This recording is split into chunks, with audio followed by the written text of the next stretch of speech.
Desde os 5 anos de idade eu fiquei apaixonado pelos videogames. Era incrível, quando eu recebi, né, o primeiro videogame, que era aquela caixa marrom preta, meio estranho ainda, era o Atari 2600. Quando eu liguei junto com a minha família, foi realmente explodir minha cabeça, né? Ligar aquele videogame naquela televisão, ter todo mundo junto. E o meu primeiro jogo foi justamente aquele jogo de corrida, né, chamado Enduro. E foi uma emoção atrás da outra. Foi aquela sensação de corrida, né, de controlar o que estava dentro daquela televisão. Foi muito especial. Ter também a sensação de velocidade, sensação de frustração ao bater e perder uma posição, ou até mesmo aquela busca pela estratégia de economizar o combustível para chegar em primeiro lugar, né? Então, tudo aqueles sentimentos, aquelas emoções, começaram a me impactar e mudaram muito do que eu sou hoje em dia, né? Marcar a minha personalidade. E hoje, quando eu olho para trás e reparo, né, o tamanho do mercado, né, como está hoje em dia, né, o mercado de jogos ficou tão fantástico, tão grande, é muito reflexo desses sentimentos, dessas emoções. Hoje, quando eu olho para isso, né, eu percebo, né, e vejo o tamanho do mercado. Hoje, o mercado de games é o terceiro maior mercado do mundo. É fantástico o tamanho dele. Ele ocupa a terceira posição no ranking de mercados, né, da indústria, né, e ele, só em 2021, né, segundo os dados da Newzoo, ele movimentou 180 bilhões de dólares. É algo realmente imenso. E quando a gente compara com outras indústrias, como cinema, como música, fica mais evidente ainda isso. O mercado, né, de cinema movimentou, no mesmo período, né, 66 bilhões de dólares, 66. E o mercado da música, 16.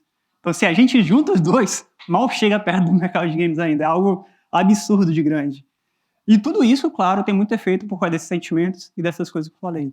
Quando a gente analisa mais ainda o mercado de games e pega os títulos, né, os produtos, né, e eu vou pegar o GTA V, né, que foi lançado em 2013, quando a gente vê o quanto ele movimentou naquele período do seu lançamento, foram 7 bilhões de dólares, só na venda de um jogo. E se a gente compara, né, com outro produto também, que foi uma das maiores bilheterias assim, do cinema, né, que foi justamente Vingadores Ultimato, este, quando lançou, movimentou 2,7, né, 3 bilhões, mais ou menos, metade do que foi o GTA. Só que tem uma diferença que faz toda, vamos dizer, né, a observação, né? Que é justamente o GTA, mesmo depois de ter lançado, ano após ano, ainda assim é um dos jogos mais vendidos, certo? Em 2016, ele movimentou mais 3 bilhões de dólares. Em 2020, mais 1 bilhão de dólares. E continua até hoje. Algo absurdo, muitas vezes, quando a gente vai analisar. E, né, o Vingadores, né, como falei, 2,7. Mas, né, quando a gente olha o mercado mundial, e aí a gente depois passa a olhar o Brasil, também não é muito diferente. O crescimento aqui também foi absurdo. Em 2013, quando a gente analisa, existia 114 empresas de jogos. 114. Já em 2020, já ultrapassou 1.000 empresas já foram mais de 3.000 lançamentos. É realmente um crescimento fantástico. Durante a pandemia, foi o mercado que mais cresceu. Quase 150%, 200%. É absurdo, né? O quanto isso cresceu quase exponencialmente, né?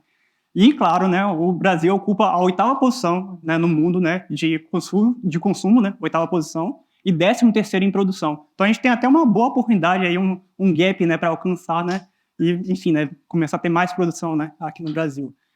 Isso olhando é fantástico, mas 30 anos atrás a gente nem fazia ideia do que isso seria. E eu ainda pequenininho, né, apaixonado pelos videogames, né, mal fazia ideia, né, que eu poderia hoje em dia trabalhar com isso, né. Eram normalmente sempre as mesmas ideias, né? Médico, coisa do tipo. Né? Então, eu pequenininho, apaixonado, né? Deslumbrado por jogos. Naquele período, eu não conseguia entender por que era tão apaixonado. Depois eu fui analisando. Parte dessa paixão era porque nessa única mídia juntava tudo que eu mais amava, né? Que era justamente o cinema, a animação, dublagem, narrativa, aventura, né? Tudo isso em um único lugar. Mas diferente das outras mídias, games, você cria sua história. Você tá lá como protagonista. Você é o personagem. Você tem o poder das escolhas, pode se arrepender das escolhas também, e além disso, você decide o seu final. Isso é fantástico. E diferente das outras mídias, que você é passivo, né? Você observa, né, a história passar na sua frente, seja no cinema, seja no quadrinhos. Você observa a história passar, mas você não tem controle. Isso muda totalmente, né? E todo esse controle, toda essa união é o que faz todo mundo hoje em dia ser apaixonado pelos jogos. É o que vislumbra todo mundo. Parte dessa paixão é o que me movia, né? E chegou em determinado momento, eu não queria só jogar, eu queria também fazer minhas histórias, fazer meu personagem. Enfim, né, ter algo do tipo lá dentro também. E eu comecei assim e fiz dessa forma. Mas começaram os problemas, né? E parte dos problemas era justamente conflitos com a família, discussão. alguma parte meio que, talvez muitos até já devem passar nas suas famílias, que é, enfim, né, esses conflitos por causa de videogames. Bom, com isso, analisando hoje em dia, eu até percebo que muitos desses conflitos, desses paradigmas, desses problemas, preconceitos, né, ignorância, é até parte também do próprio mercado. Se a gente olha para trás, o mercado de jogos já nasce muito grande, cheio de promessas, cheio de, enfim, né, crescimento, cheio de oportunidades, mas uma série de problemas também. Seja problema de narrativa, seja problema de diversidade, seja problema de, enfim, estereótipos, né, objetivação da mulher, uma série de problemas. E esse preconceito e esses problemas não é só da empresa, não é só da indústria. Ela vai também para os jogos, e vai também para as famílias, vai para o jogador. E tudo isso se mistura. Na minha família não é diferente. Também existiam esses conflitos e muitas discussões com minha mãe. Uma dessas discussões foram muito triste, porque chegou um determinado momento, ela foi e queimou, né, meus desenhos, queimou meus livros, tentou distanciar o máximo possível disso, falando que era coisa do capeta, que aquilo era inútil. Era realmente triste, né? Porque se criava um abismo, né? Se criava enfim, uma ruptura na comunicação, e eu era pequenininho, não conseguia nem discutir, né? Vou argumentar como, né? Vou falar o quê? Tentava, né, se manter ainda confiante fazendo, né? Mas, ainda bem que no futuro, né, graças à minha irmã, que está até presente aqui na plateia, que ela, futuramente, quando ela começou a carreira dela, Cláudia Mariano, ela foi e começou justamente a aprender programas de computação gráfica. E quando ela começou a aprender um programa específico de animação, ela viu logo que tinha muito a ver comigo. E começou a, enfim, num determinado momento, nas minhas férias, ela foi e começou a sentar do meu lado e me ensinar esse programa. E explodiu minha cabeça, brilhou meus olhos, porque agora eu podia pegar minhas animações, né, ou animação não, ilustração, né, e animar, né. Eu podia pegar os meus desenhos e colocar em movimento. Não só isso, colocar código, mover um braço, empurrar uma caixinha, e foi fantástico. Tanto essa parte de aprender uma tecnologia que pudesse fazer, né, a minha criatividade desenvolver, quanto também ter um incentivo lá dentro da minha família. E mudou muito a minha história. A partir dali, comecei a minha trajetória, minha carreira, pude trabalhar com publicidade e propaganda, fazer grandes projetos para grandes marcas, né? Me impactou muito. E mais ainda, depois, mais na frente, quando chegou o advento dos celulares no Brasil, né?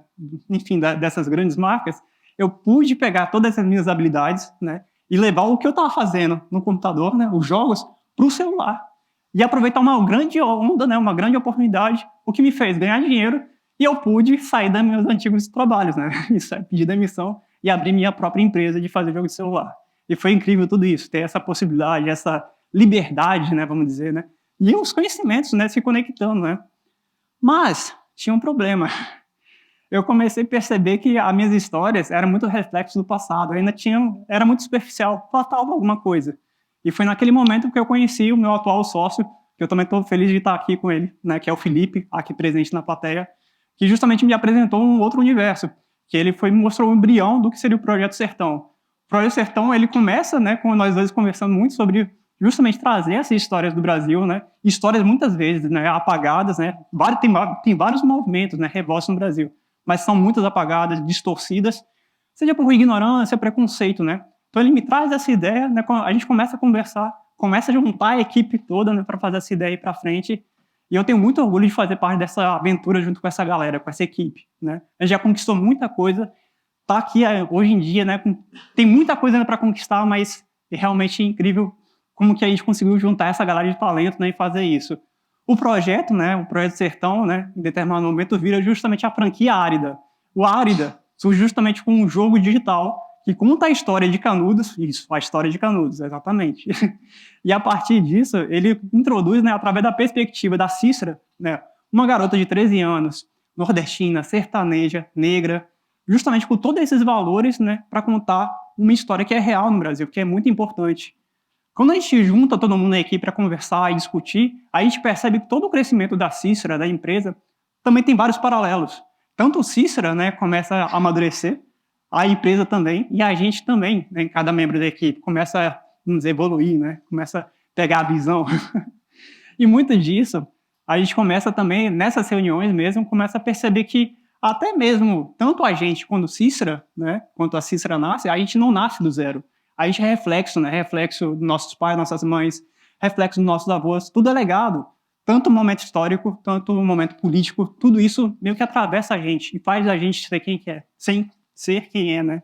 Isso tudo é muito importante, porque quando a gente trouxe isso pro Árida, quando também a gente percebeu na gente mesmo, a gente pôde se perceber mais forte porque a gente se identificava naquele jogo. E não só a gente, os jogadores também conseguiam observar que estava dentro de uma mídia, suas histórias, seus passados, e aquilo foi muito importante.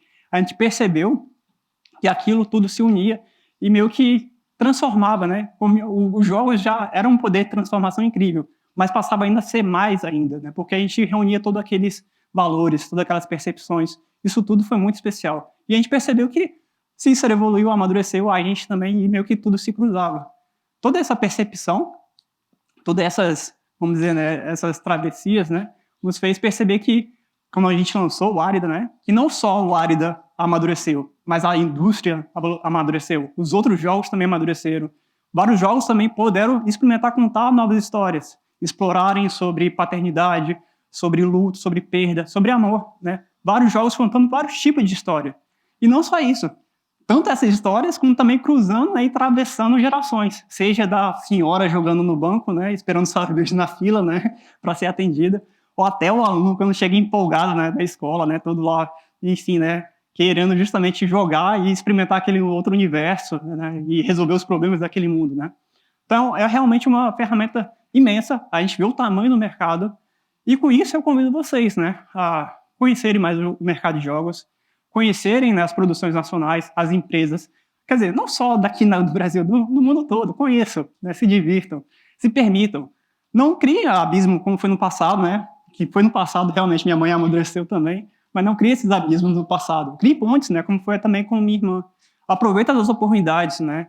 Então, sejam curiosos, joguem bastante e eu espero que todo mundo passe de nível agora. Obrigado.